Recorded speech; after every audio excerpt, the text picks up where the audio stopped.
So here we are the day before moving day, and we're starting to pack stuff up and we're cleaning, and we've discovered that there is a water leak. And this water leak is, when I first noticed it, it was coming out down here. And now there's already discoloration on the floor, so the water must be going all underneath and is already creating mold. You can see the little black spots all over, and that's in between the flooring and the floor.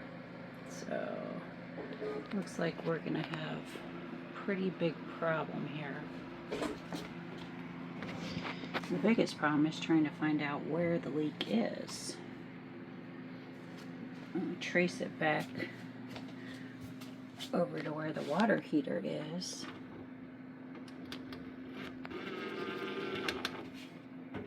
And it's dry over to the right.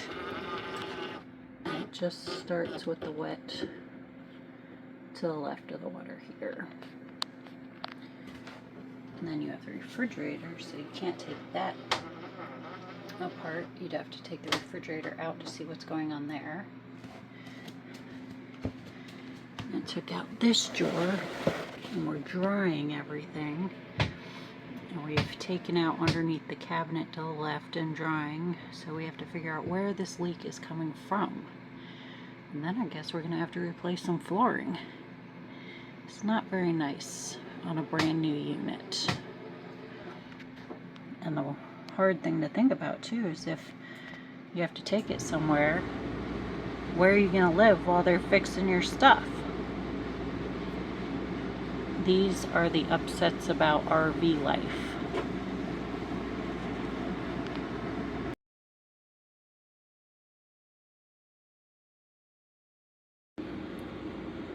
The problem over here, as you can see, is there's wires everywhere.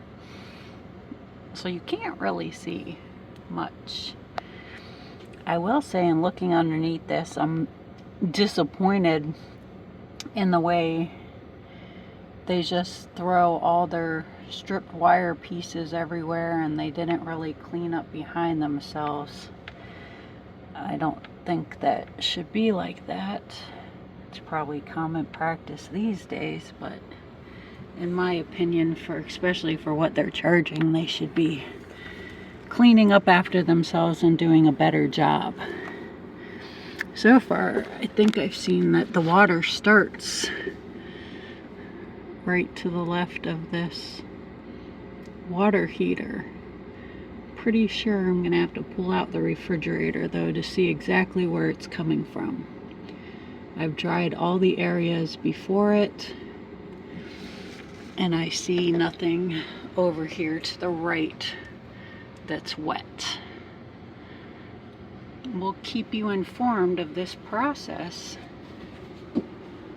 It's really disappointing though to buy something new and have these issues. What really worries me the most is this mold in the floor.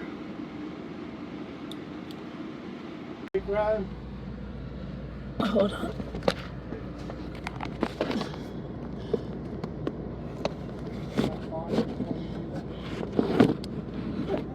I'm doing serious stuff.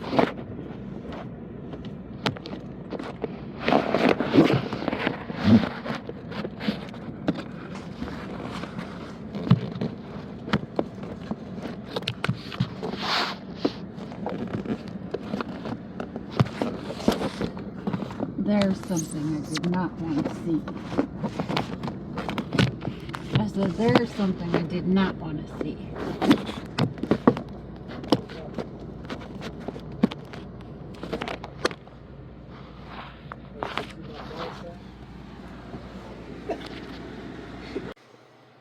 And good morning. Brett here. I want to talk about a few things. We had a rainy day here in West Virginia. As I've mentioned before, we have a Tiffin Wayfarer. It's a 25 RW, and we decided to take today to fix a few things, and I kind of wanted to share those things with you so you can, be aware of them in case you have this model or you have a model similar, or the functionality of what I'm about to show you is similar. Then you can go back to that fix and look at it and go, ah, yeah, I got a fix for that. We fixed 3 major things. I think they're major things. We had first we're going to go over this Murphy bed. If you look here, the Murphy bed is an electric Murphy bed. It has a switch here on the side, and it runs this bed down like this. And so it takes up a fair amount of space. It makes about a queen size bed. So we like the bed. What we did not like about it was that it was electric. I had some concerns about if the bed is down, when you go to push the switch, for some reason, if it malfunctions, you're going to be stuck where the slide out cannot come in. So you have to put the bed up in order for the slide out to come in order to go to your next place. So if this thing should happen to fail with the bed down, you're going to be kind of screwed. A shout out to the Tiffin guys at Greg Childress, a technician there. Very good correspondence. We email, we talk on the phone, and he gave me some pointers and tips. And I asked him, what do you think if I just took these motors out of this couch? Will it function properly manually? He said, absolutely. It's on riser struts, so it pushes the bed up and holds it up. And if you ever have to replace the struts, they sell them at any auto parts store. You can go in there, even Walmart may have them. They're just regular struts and you can easily replace them. I don't see those failing. What I saw failing was the motors failing, because it seems to have a lot of weight, a lot of torque when you're first starting it to go up, and we would actually assist it to go up. So it would go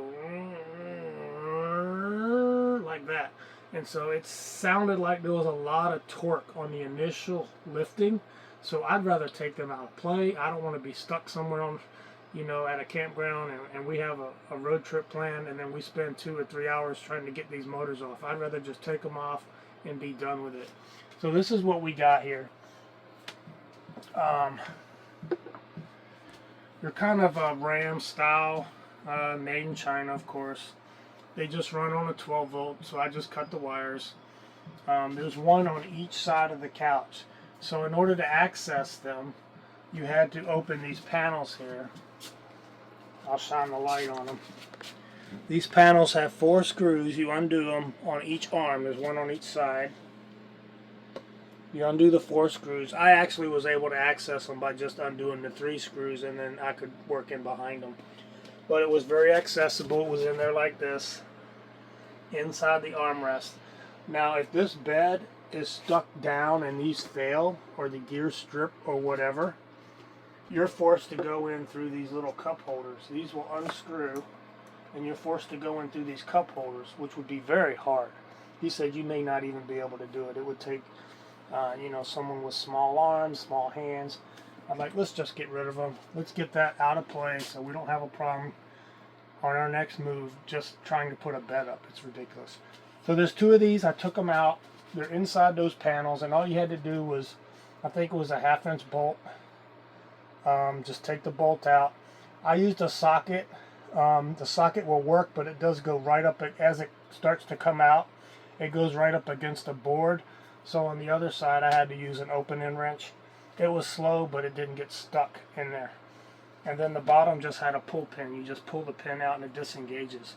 And you clip the 2 wires and it's out and put the panel back on. So now the bed goes up and down manually, and it's very easy. Eliminated a future problem. I just have this bed propped up on here.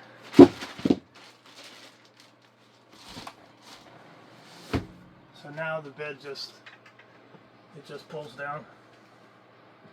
And it's real light. You can see it'll stay right there. And it'll fall back. So it's got weight going. The weight of the bed is wanting to hold it up. So that's good. It's perfect. So that was one fix. These are the cushions that go up on the couch like so. I use them as a knee cushion because I'm old. So if you look down here, this was another problem we had. And this one had been bugging me for a while. It was a slow water leak and we couldn't figure out why, where, how. But all these panels will open up.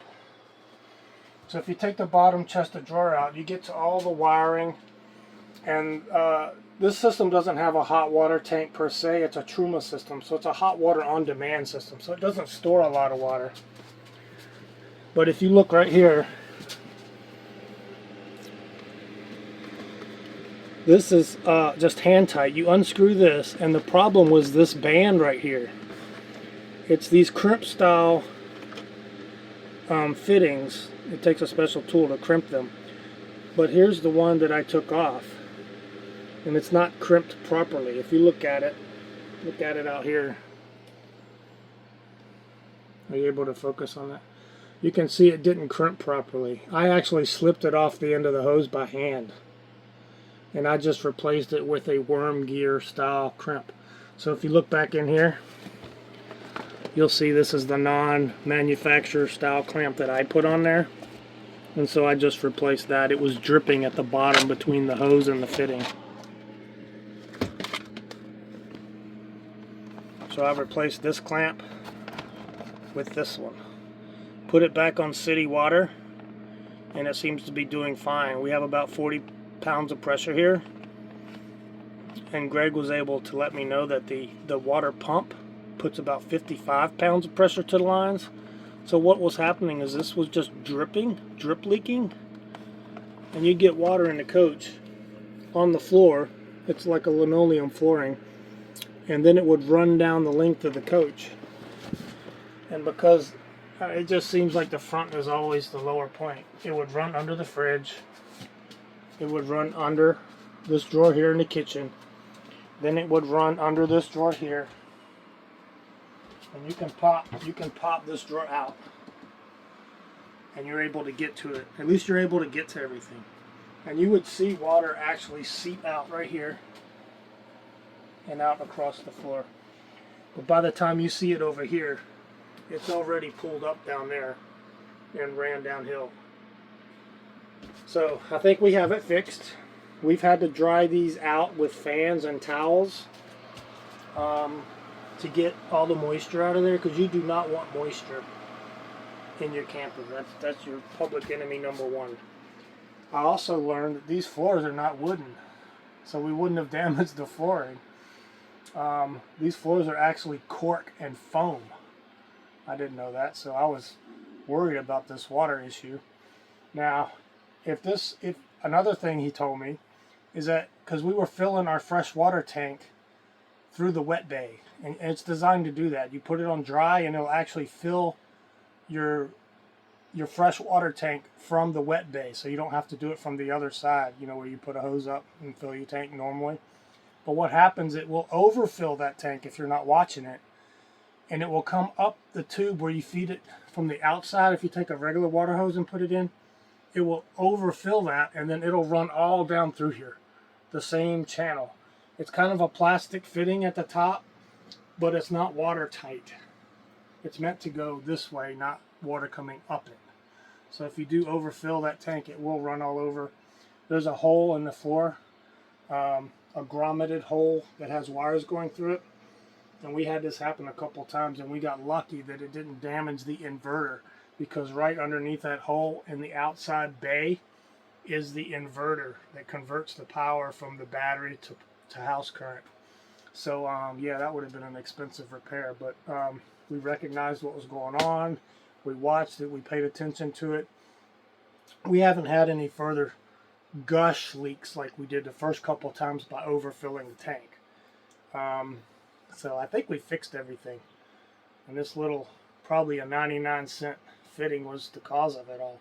So people in the plant, this is not isolated to Tiffin. I'm not bashing them at all. I think they're a great manufacturer.